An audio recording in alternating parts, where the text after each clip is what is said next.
Record. In the name of the Father, the Son, of the Holy Spirit. Amen. Amen. Come, Holy Spirit, fill the hearts of your faithful and enkindle in them the fire of your divine love.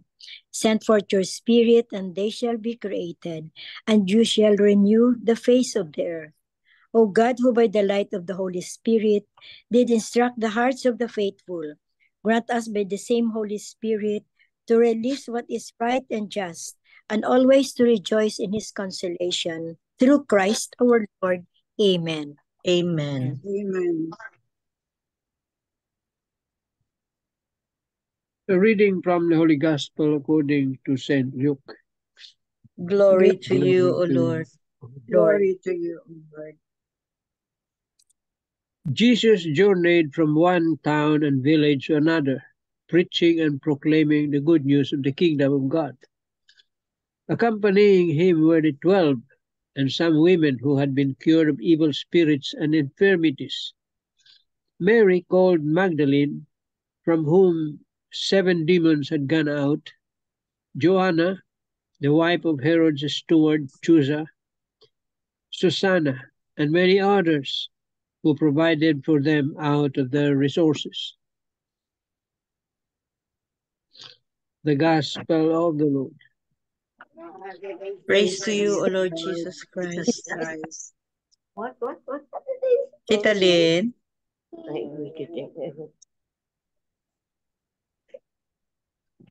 The 3 pointers for today's gospel. This simple gospel passage vividly describes how Jesus' ministry was supported by believers who encountered the Lord and were healed, touched by him. Number 2, in our everyday apostolate, in what ways do we participate in Jesus' ministry with other believers? Or do we do it alone? Number 3, in what ways have we benefited from the support of others? Recall the instances and thank God in quiet prayer. Amen. Amen. Amen. Thank you very much, Tita Lynn. So today's gospel, no, what has caught my attention, no? Kasi during the biblical times ba, ang women is not even counted sa ano nila, no, sa census nila, Tito Mans, di ba? Please correct me if I'm wrong. Yeah, that's right. Tama. They are not included, ho. They are not included, no, kasi parang second class citizen ang mga babae during the biblical times. But there are women na lumabas ang pangalan nila sa Bible. Lumabas ang pangalan nila sa Bible na they played important roles din, especially during the time of Jesus, no, and his ministry, no. Kaya nagbigay ng examples itong sa gospel natin si Susana. Si Susana, na heal siya, the demons in her were driven away by Jesus, no, cast out by Jesus. Tapos yung isa na sino nga yun, yung asawa ng steward ni King Herod. Yun ang isa, si Joanna, and then the other one, si Mary of Magdala or Mary Magdalene. So, well, of course, not counting Mama Mary, nandyan siya palagi, si Mama Mary, because of our prayers. So, during that time, a very important role sa mga babae, kasi nga iba ang touch ng babae siguro. I have heard in one of the homilies noon, no, I think last year na during this same gospel natin, no, na ang mga babae noon na talagang involved kay Jesus, no, na under the leadership of Mary of Magdalene, no, sila ang mga advance party kung saan si Jesus pupunta na town, sila ang pumupunta doon una, tapos naga-invite, um,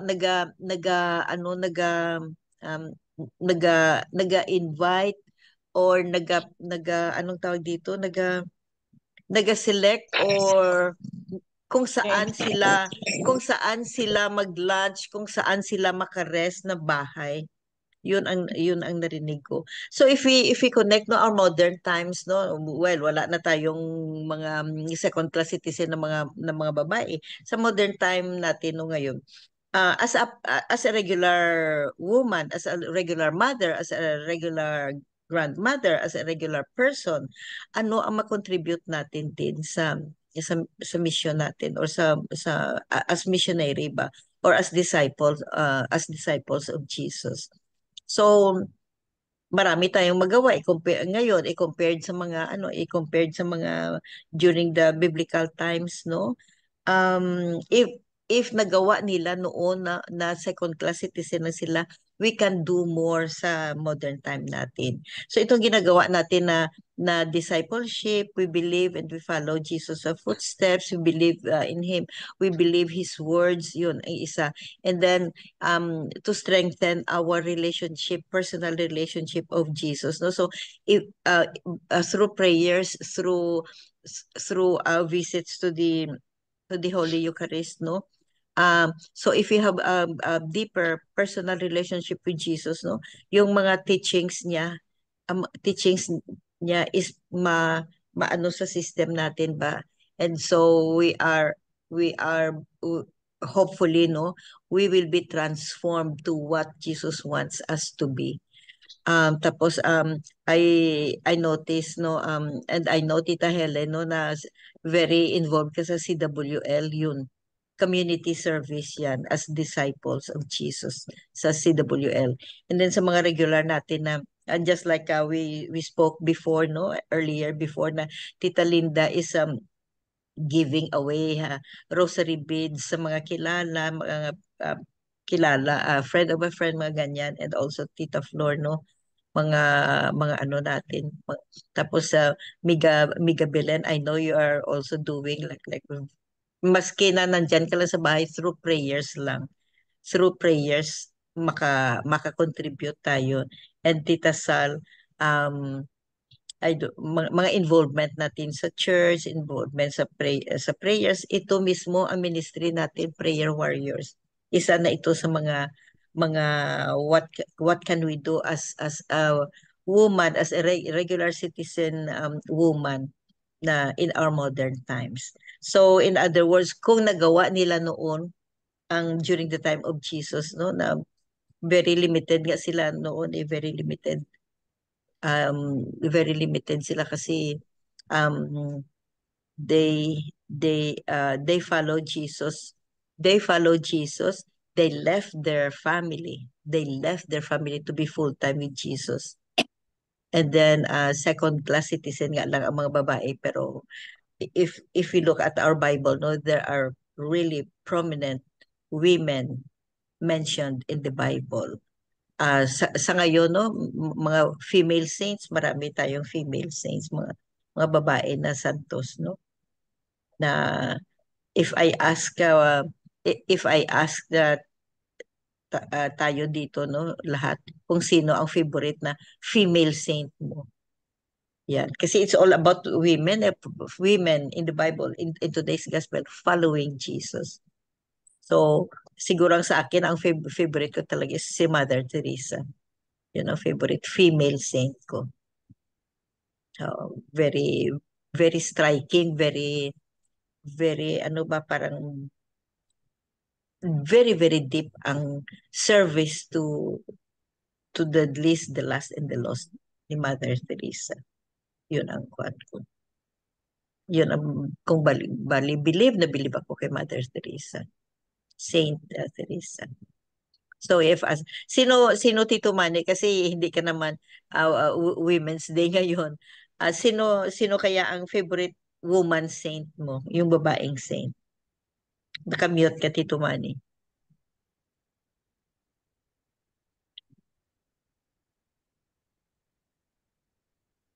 Wala akong maisip na.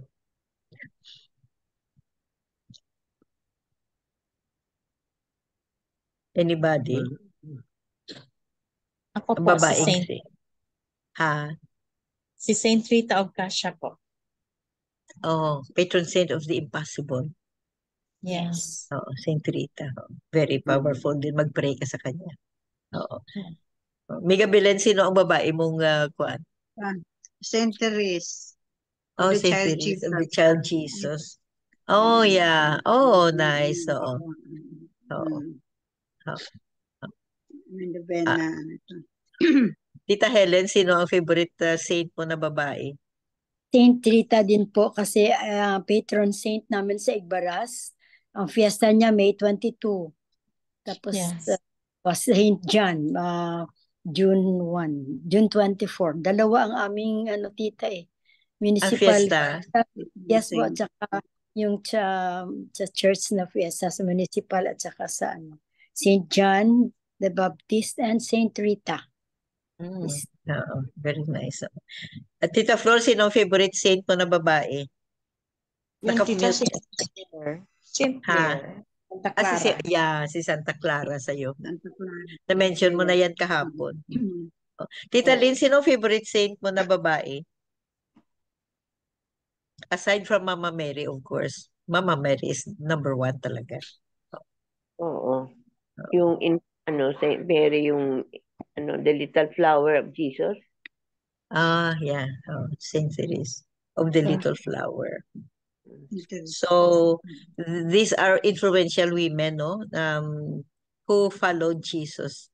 Pero ang na-mention sa Bible is during the time of Jesus, during the time of Jesus. And then kung dito sa modern life natin, kung ano ang influence natin, kung ano magawa natin, what are we doing? What are we doing as a regular citizen lang, kung ano ang magawa natin? Gaya ni Mary Magdalene, gaya ni Joanna, and sino yung isa?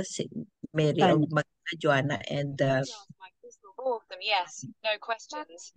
sino nga yung isa? Susan. Si Susana. Si Susana. So, and then before Jesus time, no, sa Old Testament, may mga babae din na very, very influential. Si Esther, si Ruth. Si Ruth, yes. Esther, si Ruth,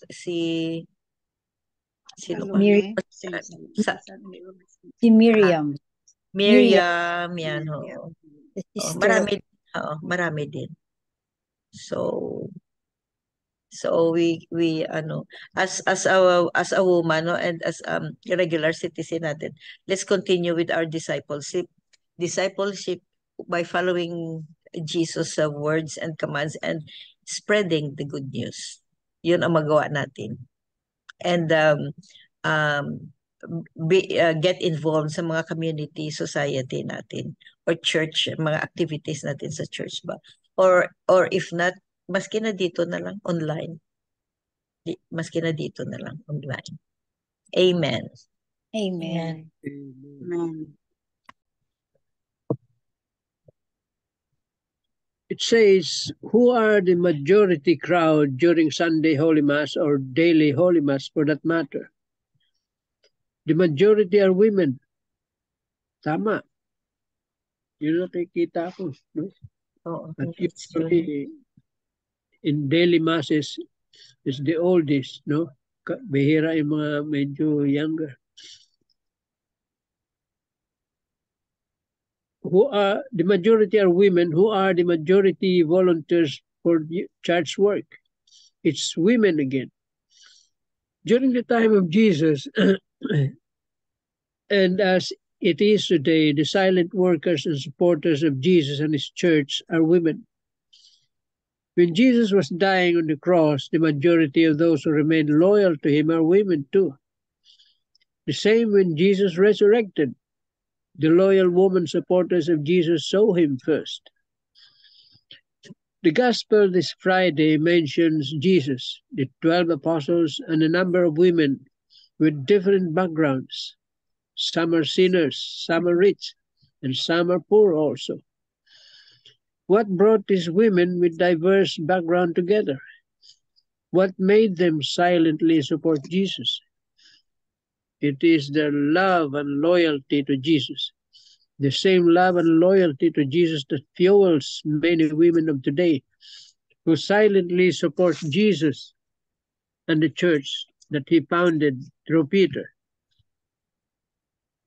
Like the women in the gospel who followed and provided help for Jesus, we too are being challenged to humbly follow Jesus and provide support for the church that he founded through Peter.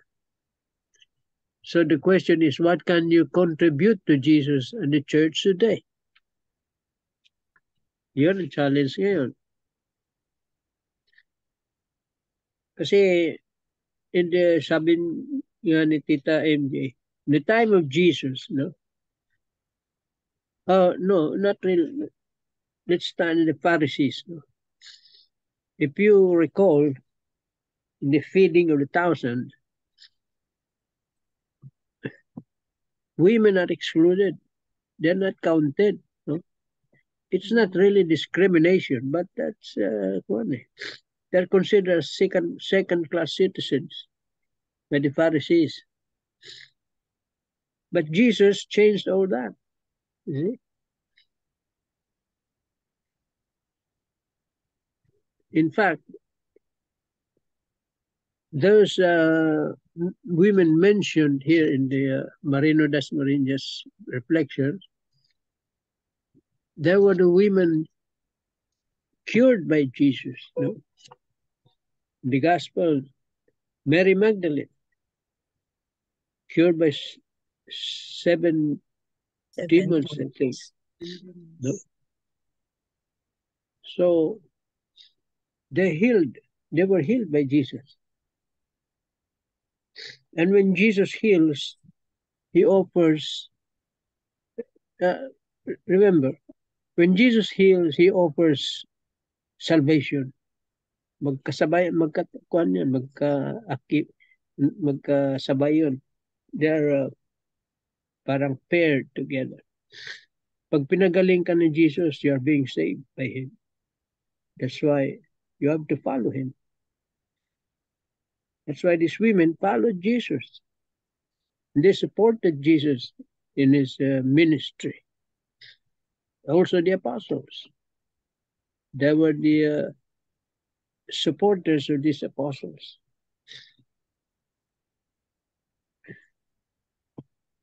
The role of women today is very important, very vital. No? I agree. Kaya nga mentioned in the in Marino Dasmariñas' reflection, many women. You see many women in the church, servers. They're active. No?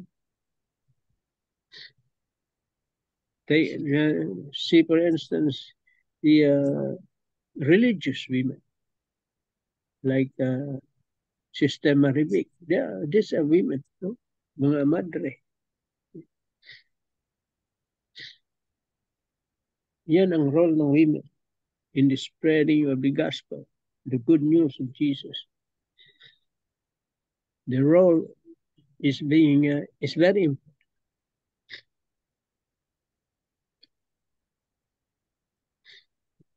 Parang itinaas ni Jesus ang kanilang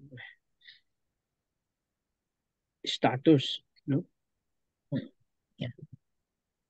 From being second class, the same level with men.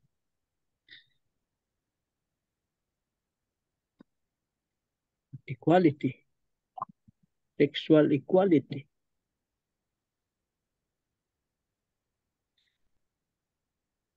Maybe men are physically stronger, but women are strong also in many aspects.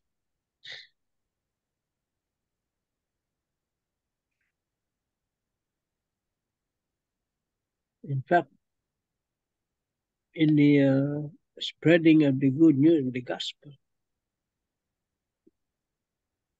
mas masipag sila.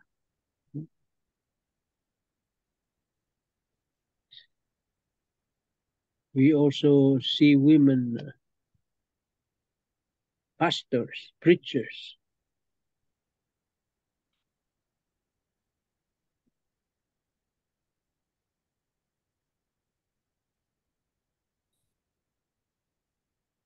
Amen. Amen. Thank you very much, Tito Manny. It's very, very true. So we are women here. Huwag na lang tayo maghanap pa kung saan-saan. Maski na dito lang sa ministry natin, sa Prayer Warriors. Puro tayo babae halos. Aside from Tito Manny, kasi Ako lang nag-iisa. ikaw lang nag-iisa Kalbo. kasi Kalbo po. anyway, kasi wala na si Tito Benji, wala na din si Tito Elmer, si Tito Rolly, wala na sila yung mga active mga active sila noon. Tapos so women power. So anyway, we have a great role, major role talaga, tayong mga babae. Excuse me, kasi tayo ang masisipag. Tayo ang masisipag and tayo ang may patience ba, may tiyaga. So, and we are the stronger one na Tito Manny, not physically but in spiritually siguro and psycho-emotionally we are stronger than men. Yes. Yeah. Yeah. So anyway, any other insight maybe or short reflections before we end this gospel reflection for today? Anybody? Short do you have anybody? Do you have something, Tita Helen or whoever, before we end this prayer meeting for today? A short paragraph, Tita, Yeah. reflection. Yeah. Saying, accompanying him were the 12 and some women. It is heartwarming how Luke mentions the women disciples as participants in Jesus' proclamation of the gospel, side by side with the 12. These women have the common characteristics of being liberated by Jesus from various suffering, empowering them now to be partakers of his own ministry. Moreover, Luke explicitly indicates that some of them are women of means who provided for them out of their resources. Another precious means of collaboration. Amen. Amen. Totoo. Out of their own personal resources, or sila ang makakita ng, sila ang resourceful. Sila ang resourceful. Well, hanggang ngayon, yun talaga ang babae.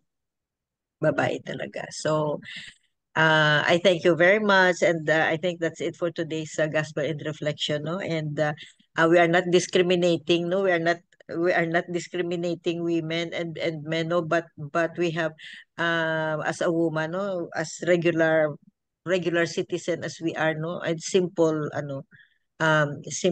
citizen, we can really make a big difference in the promotion and following and be faithful to the discipleship of Jesus. Amen. Amen. Amen. Thank you very much. Yeah. Thank you very much. And closing prayer, Tita Flor. Sandali lang, Tita, ha? Okay, wait lang.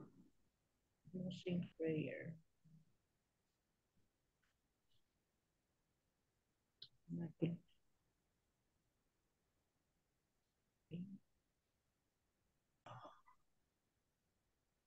Dear Lord, we come to you when we are experiencing struggles because we are that you are always present. Because we know that you are always present, please strengthen our faith as we place our trust in you. In Jesus' name, amen. Amen. Amen. And all together, please, glory be to the Father, to the Son, to the Holy Spirit, as it was in the beginning, is now, and ever shall be, world without end. Amen.